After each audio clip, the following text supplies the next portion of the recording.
주시는 말씀은 신약 성경에 있는 마태복음입니다. 마태복음 7장 7절에서 12절 말씀까지입니다.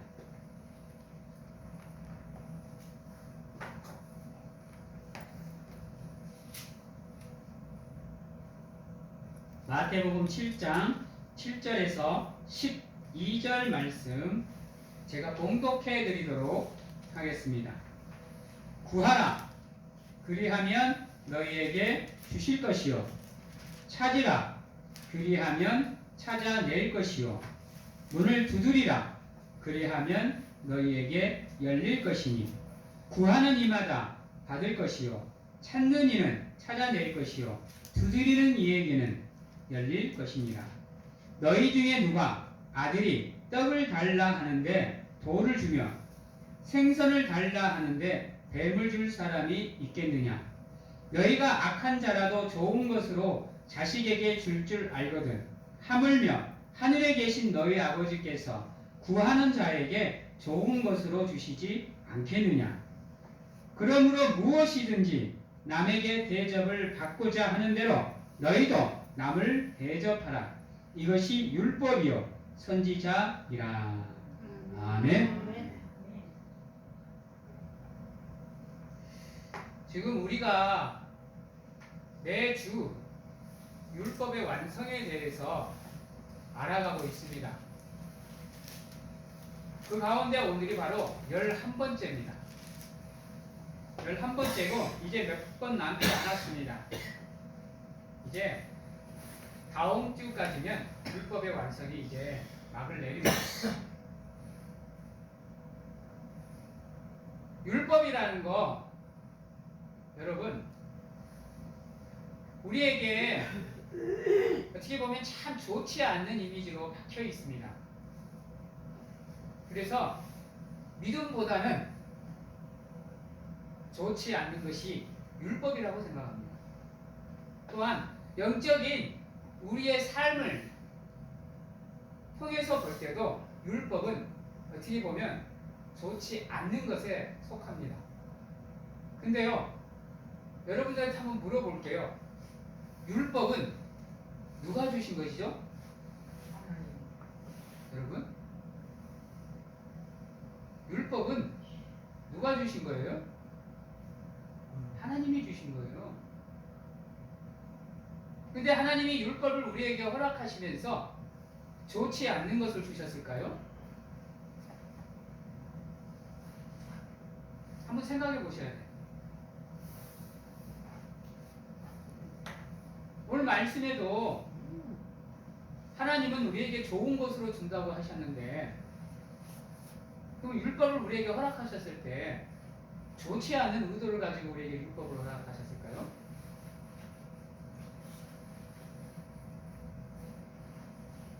그건 아닌 거죠.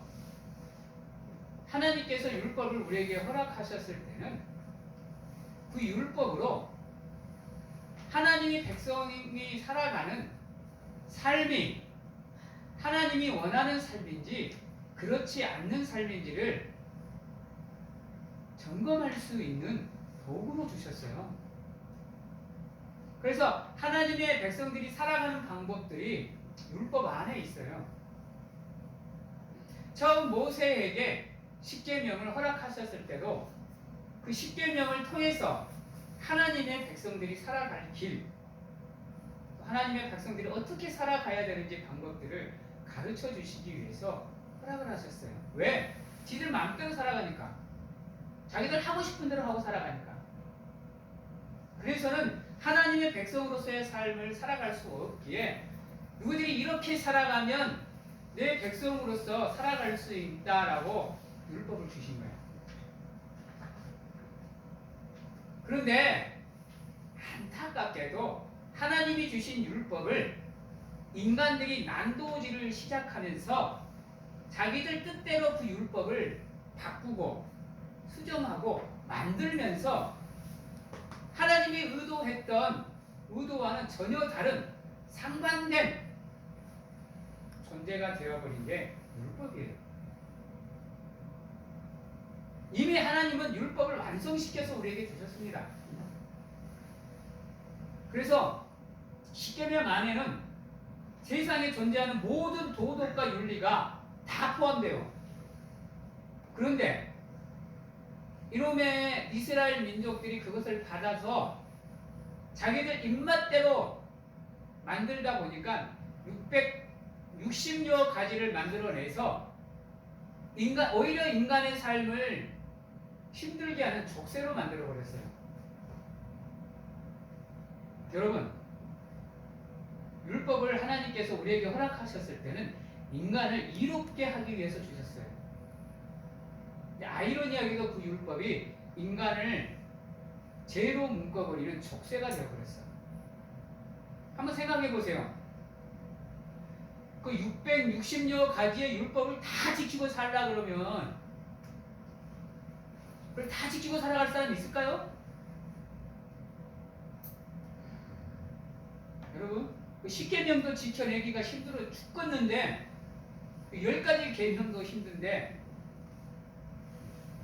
그 660여 가지를 다 지키고 살아갈 수 있겠어요? 그러다 보니까 하나님의 백성들이 오히려 그 율법을 통해서 죄를 짓게 되는 안타까운 상황이 만들어져요. 여러분, 하나님이 우리에게 율법을 허락하셨을 때는 좋은 것으로 허락하셨어요. 우리 삶을 이롭게 하고 유익하게 만들기 위해서 오히려 율법을 주셨는데요.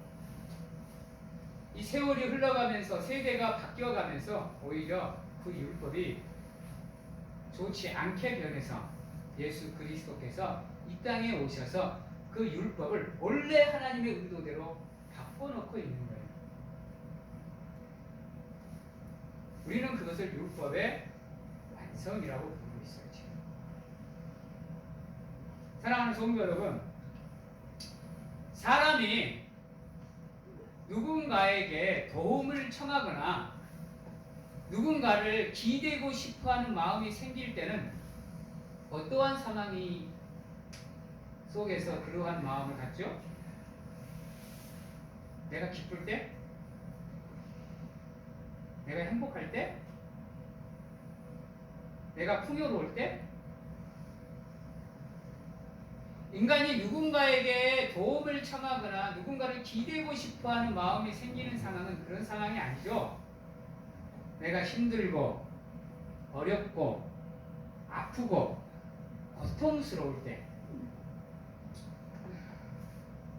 내 삶에 너무나도 큰 걱정거리, 근심거리, 염려거리가 있을 때, 그것들을 나 혼자 해결할 수 없다고 생각할 때 우리는 누군가를 찾아요. 그게 인간이에요. 근데 인간이 편안할 때는요, 어떠냐? 주위를 안 돌아봐요. 내가 가지고 있는 거, 누리고 사는 것만도 시간이 부족하다고 앞만 보고 달려요. 그러다 보니 옆에 힘들어하는 사람이 있는지, 아파하는 사람이 있는지 관심을 안 가져.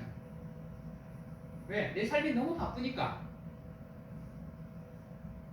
그래서 자기는 남이야 아프든지 고통스럽든지 관심도 없고 자기 편안할 때는 자기 행복만 위해서 살아가던 사람이 자기가 힘들어지면 그때서는 이제 비로소 옆을 돌아봐요. 그래서 이제 자기가 도움을 청하려고 해요. 근데 여러분, 나 힘들 때 안 도와준 사람 도와주고 싶으세요? 어떠세요?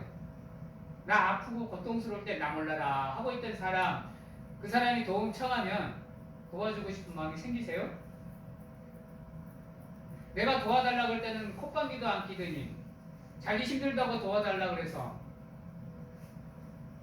나는 아이고 그래요 하고 도와줘요? 그런 사람 그리 많지 않아요. 이런 나 힘들 때 나 몰라라 하더니 이제 와서 나한테 도움 청하냐? 이런다고. 그래서 여러분 우리 인생을 뭐라고 얘기하냐면요, 인과 응보라고 얘기해요. 속된 말로 우리 속담으로 가는 게 좋아야 오는 게 좋은 거예요. 나는 개뿔 관심도 없다가 내가 힘드니까 이제 도움을 청하려고 하면 그때는 이미 도움받기가 어려워지는 거예요. 그래서 여러분 내가 있을 때는 그걸 나만 누리지 마시고 주변을 한번 돌아보셔서 힘들어하는 사람이 있으면 그 사람도 도와주고 챙겨주고 섬겨주고 봉사하는 마음으로 살아가면요, 정말로 내가 힘들어서 미쳐버리고 싶은 그 순간에요, 나도 모르게 그 사람들이 도움의 손길을 뻗어줘요. 내가 도와달라 자존심 구겨가면서 말하지 않아도 그들이 나를 도와주게 돼 있어요.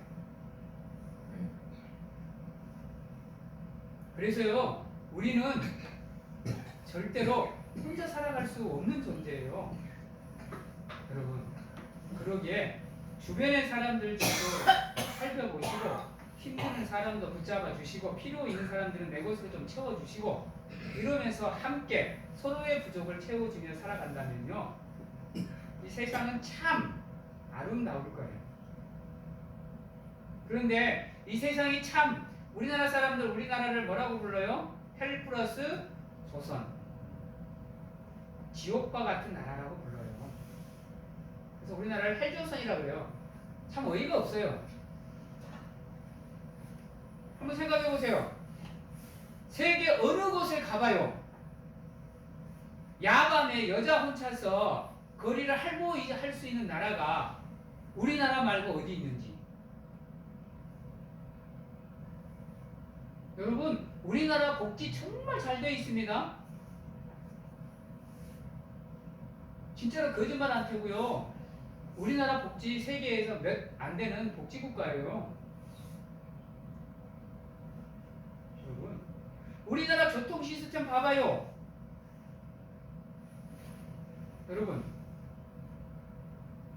우리나라요 와이파이는 어디를 가든지 거의 다 터져요. 여러분, 인터넷 속도요 세계 최강이에요. 다른 나라 따라오도 못해. 기술력 우리나라 세계 5손가락 안에 들어요.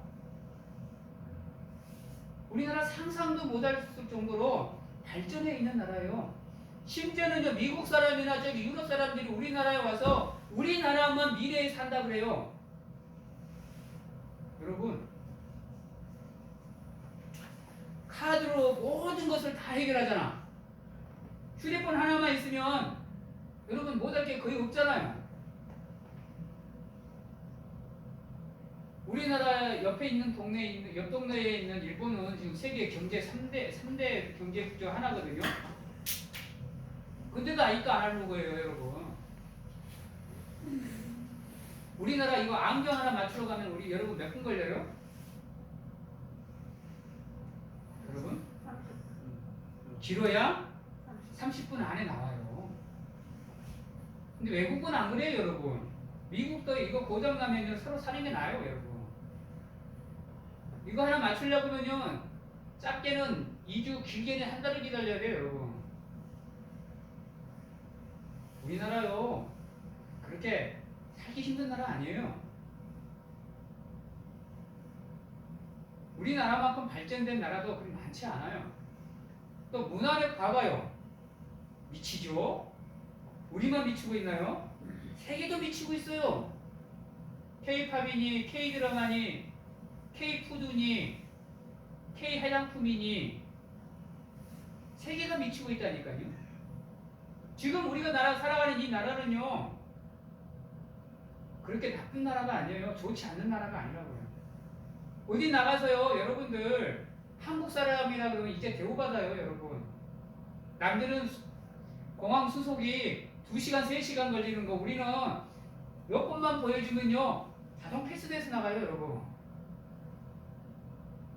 그만큼 여러분들이 지금 좋은 세상에 살고 있어요. 물론 과거에는 헬조선이라 그래도 할 말이 없어요. 왜? 아무것도 없었던 상황이었기 때문에, 완전히 폐허가 되어버린 상황이었기 때문에 거기에서 딛고 일어나서 한 땀 한 땀 만들어가는 그러한 상황이었기에 헬조선이니 해도 할 말이 없는데, 지금은 안 그렇다라는 거예요.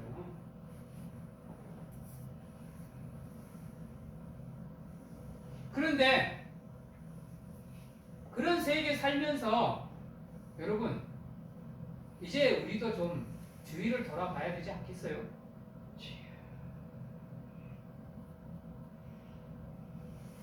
언제까지 나만 바라보고 사실 거예요? 풍성하게 가지고 살아가시는 여러분들,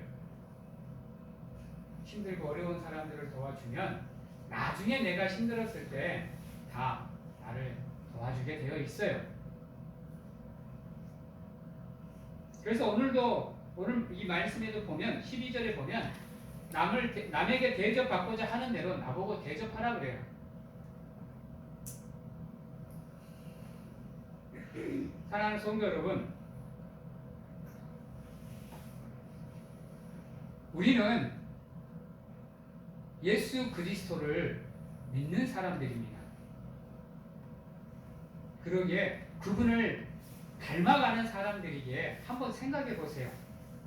그분이 이 땅에 오시게 된 이유, 그분이 이 땅에 와서 하신 일, 그분이 다시 자신의 자리로 승기하실 때 남기고 가신 말, 한번 가만히 돌아보세요. 어느 것 하나 나 혼자 잘 먹고 잘 살아라는 말 없습니다. 성경책 처음부터 끝까지 한번 보세요. 네 혼자 잘 먹고 잘 살아라 이런 거 없어요, 여러분.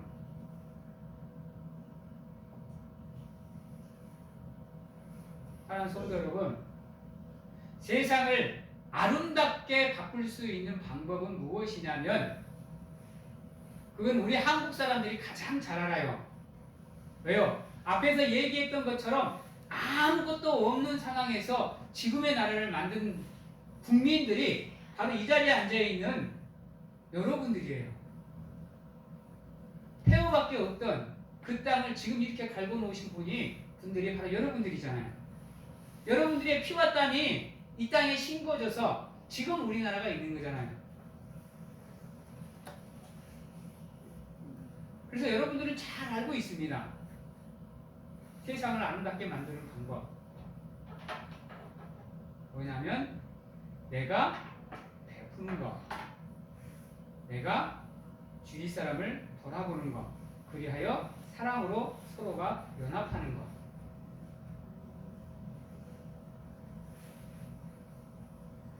여러분, 하나님도 마찬가지입니다. 하나님도 우리에게 좋은 것으로 주시기를 원해요. 그래서 하나님이 뭐라 그러냐면, 너희가 땅에서 매면 하늘에서도 매일 것이요, 너희들이 땅에서 풀면 하늘에서도 풀리리라 그랬어요. 즉 여러분들이 하나님께 복을 받고 싶으면 하나님이 말씀을 통해서 이 땅에서 너희들이 이렇게 살아가거라, 그 약속을 지키면서 살아가면 우리는 하나님의 백성이 되는 거고, 하나님은 우리의 하나님이 되시는 겁니다.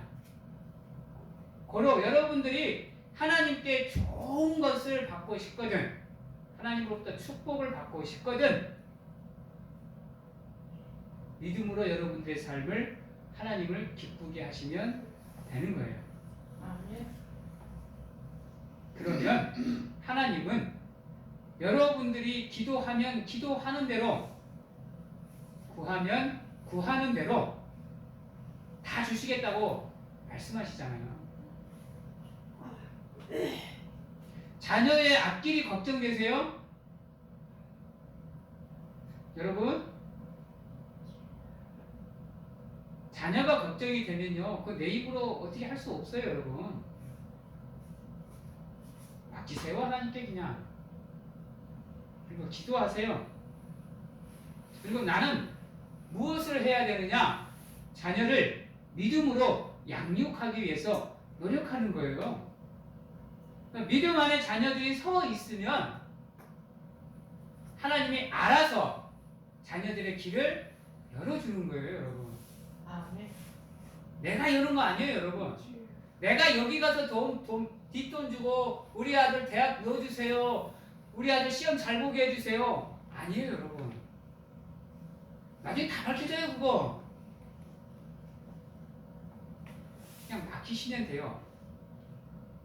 하나님께 맡기고 나는 자녀들이 믿음 안에서 성장해 갈 수 있도록 이끌어주고 인도하면 되는 거예요. 그 자녀가 믿음 위에 서면요, 그때부터는 여러분이 걱정하지 않아도 하나님이 자녀의 길을 다 열어줘요. 수능? 여러분이 걱정할 필요 없어요.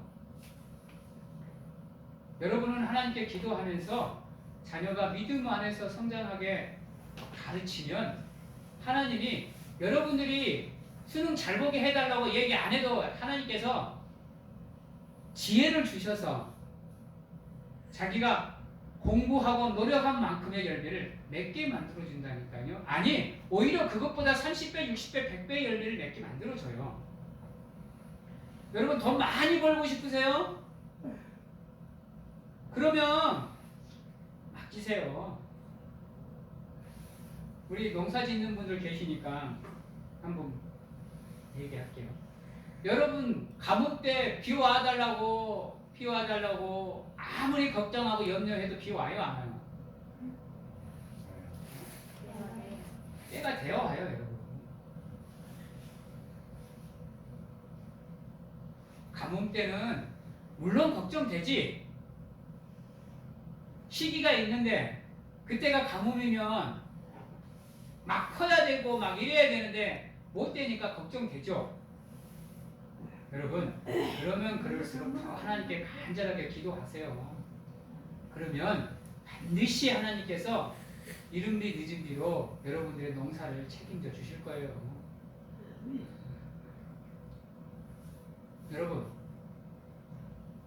여러분이 걱정한다고 여러분 재산들이 많이 늘지 않아요. 여러분들이 걱정한다고 늘 여러분들이 건강하지 않아요. 여러분들이 노심초사한다고 여러분들 자녀들이 잘 커가는 거 아니에요. 다 하나님의 뜻에 맡기는 거예요. 그러면 반드시 하나님께서 여러분들이 구하는 대로, 찾는 대로, 두드리는 대로 하나님이 길을 여시는 거예요. 그러기에 힘들더라도 어렵더라도 하나님께 매달리시고, 저번 시간에 배웠죠? 내가 비판하면요, 남도 나를 비판해요. 내가 남을 질책하면요, 남도 나를 질책해요. 그래서 내가 비판받지 않으려면요, 내가 남을 비판 안 하면 돼요. 그러면 나를 비판할 사람이 없어요. 근데 내가 비판을 받는 이유는 뭐냐? 내가 가서 콩나라, 배나라, 감나라 내가 얘기하니까 그러는 거예요. 잘했다, 못했다.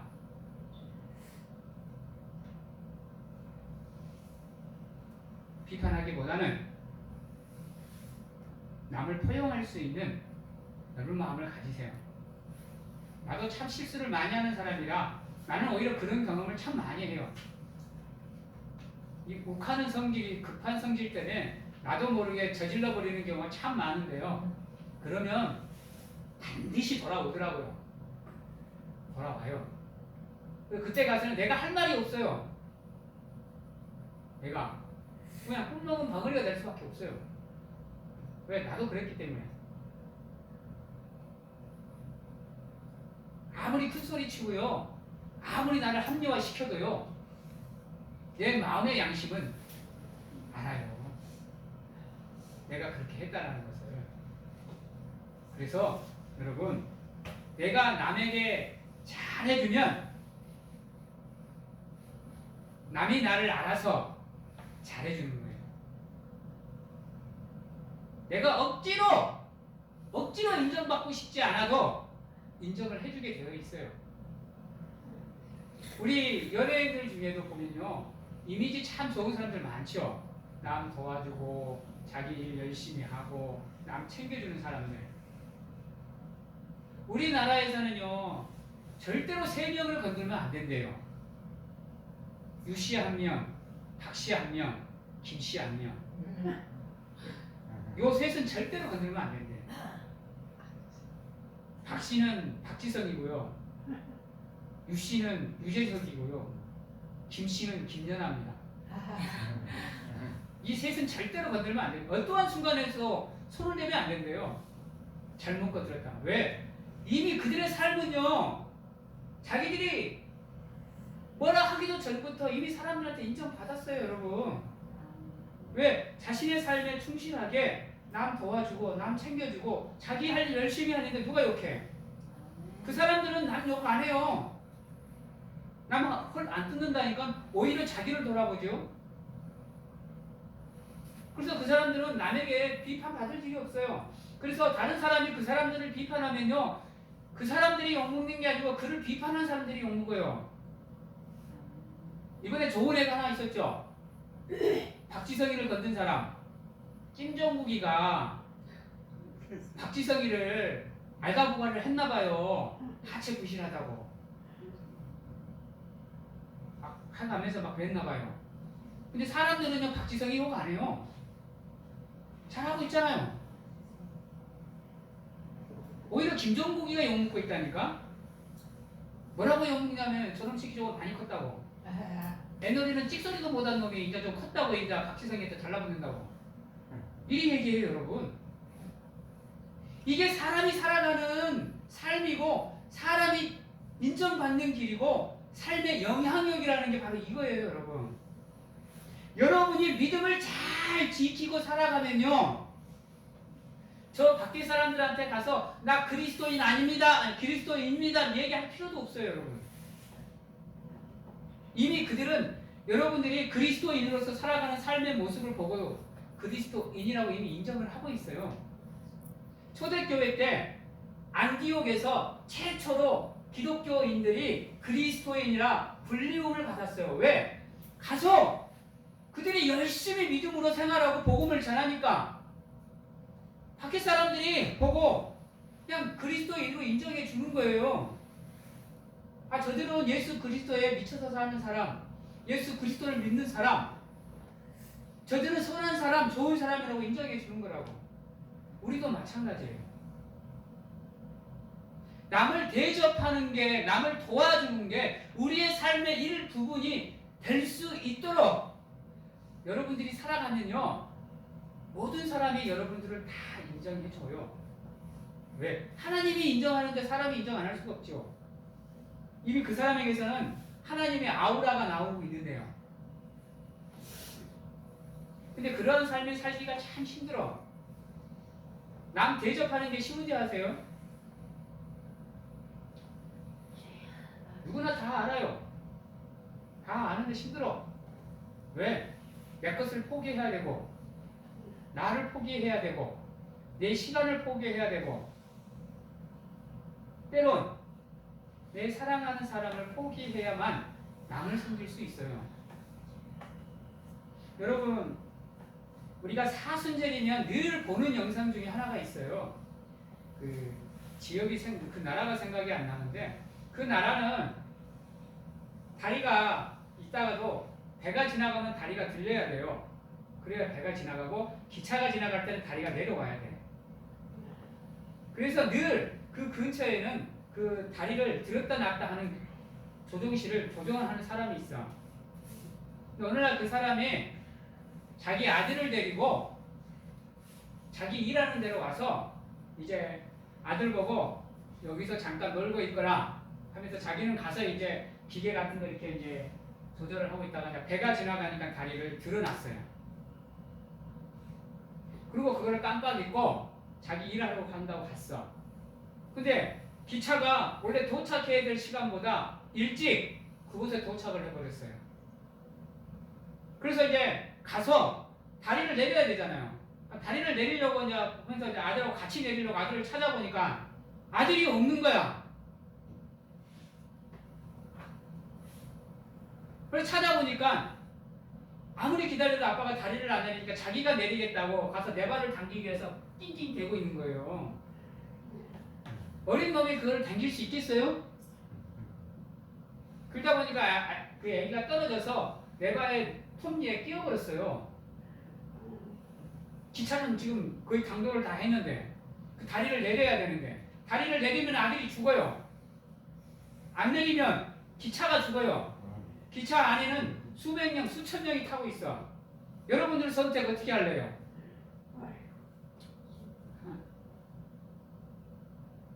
어떤 선택을 여러분들은 하실 것 같아요? 아들을 살리기 위해서 기차를 포기할 것 같아요? 기차를 살리기 위해서 아들을 포기할 것 같아요? 한번 하나님의 마음으로 그 생각을 한번 그 순간을 한번 생각해 보세요. 때론 남을 섬기기 위해서는 나에게 뼈를 깎는 아픔을 당하게 하는 순간들이 다가와요. 한 명을 살리냐, 사랑하는 아들 한 명을 살리느냐, 기차에 타고 있는 수백 명, 수천 명을 살리느냐. 하나님은 그 마음으로 예수 그리스도를 이 땅에 보내셨어요. 그래서 남을 섬긴다는 거 여러분 정말로 쉽지 않아요. 특히 내가 가지고 있는 것으로 내가 풍성해도 남 도와주는 거 쉽지 않아요. 나한테 수조, 수백 조가 있어도요 남 1억, 2억 도와주는 거 쉽지 않아요, 여러분. 그래서 그런 삶이 참 인간으로서는 살기 힘든데요. 그럼에도 불구하고 여러분들은 그리스도인으로서 나를 위해서 아들을 포기하고 나를 살려주신 그 하나님을 믿는 믿음으로 여러분 또한 남을 도와주고 섬길 수 있고 그들을 챙기면서 살아가야 되는 사람들이에요. 물론 뭐 가족을 포기해라, 자녀를 포기해라 이런 거 요구하지 않아요. 그러나 여러분이 할 수 있는 한도 내에서는 남을 섬기면서 살아가면 그것만으로도 충분해요. 유재석이나 그 남들 도와주고 사는 사람들이 자기가 갖고 있는 것에 넘치도록 남을 안 도와줘요, 여러분. 자기가 할 수 있는 한도 내에서 도와주는 거예요. 그래도 충분히 사람들한테 인정받고 살아요. 여러분도 마찬가지입니다. 여러분이 할 수 있는 것으로 하나님을 믿는 믿음으로 하나님을 섬기면 하나님이 여러분들의 삶을 좋은 것으로 채워주고요. 남들 또한 여러분들을 인정해주고 여러분들을 도와주고 함께하는 거예요. 사랑하는 성도 여러분, 그런 삶을 살면 하나님께서 여러분들의 삶을 책임져 주시겠다라는 거예요. 그래서 12절에 보면 그러므로 무엇이든지 남에게 대접을 받고자 하는 대로 너희도 남을 대접하라. 이것이 무엇이요? 율법이요 선지자니라. 이게 곧 하나님의 법이라는 겁니다. 하나님께 복 받고 싶거든, 여러분이 돈 많이 벌고 싶거든, 행복하고 싶거든, 남을 도와주세요. 남을 섬기세요. 그러면 여러분이 섬기는 것에 30배, 60배, 100배로 하나님이 채워주십니다. 그래야 여러분들의 삶이 복받는 삶이 되고 풍요로운 삶이 되는 거예요. 그렇게 여러분들 하나님을 닮아가시고 예수님을 닮아가시는 귀한 사랑하는 성도님들이 다 되시기를 주님의 이름으로 축원합니다. 기도하겠습니다. 사랑의 하나님 감사합니다. 늘 하나님의 은혜 안에서 함께하며 하나님과 동행합니다. 우리 사랑하는 성도님들 하나님께서 붙잡아 주셔서 누가 뭐라 그래도 하나님의 사람으로서 부끄럽지 않는 삶을 살게 하시고 최선을 다해서 믿음을 지키며 하나님의 기쁨이 되고 영광이 되는 삶을 살기 위해서 노력하는 우리 사랑하는 성도님들이 되게 하시고 아버지여 남의 대접을 받고자 하면 내가 먼저 남을 섬길 수 있는 겸손한 믿음을 허락하여 주시옵소서. 남을 섬기며 남을 봉사하며 남을 사랑하는 마음으로 하나님의 사랑을 전하며 그리스도의 향기를 바라는 삶을 삶으로 하나님의 기쁨이 되며 영광을 돌리는 우리 사랑하는 성도님들이 될 수 있도록 하나님 축복하여 주시옵소서. 지금은 우리를 죄에서 구원하시기 위해 이 땅에 오신 예수 그리스도의 은혜와 세상 끝날까지 우리와 함께 하시는 가운데 안아주시고 품어주시는 하나님 아버지의 사랑하심과 세상 어느 곳에 가서 무엇을 하든지 간에 우리를 지키시고 보호하시는 성령님의 교통하심이 오늘 이 자리에서 온전히 하나님을 사랑하는 마음으로 남을 먼저 섬기는 내가 되겠노라고 확신하고 결단하는 귀한 하나님의 성도님들 머리 위와 가정과 직장, 자녀와 건강 위에 지금부터 영원토록 함께 하시기를 축원하오나이다. 아멘.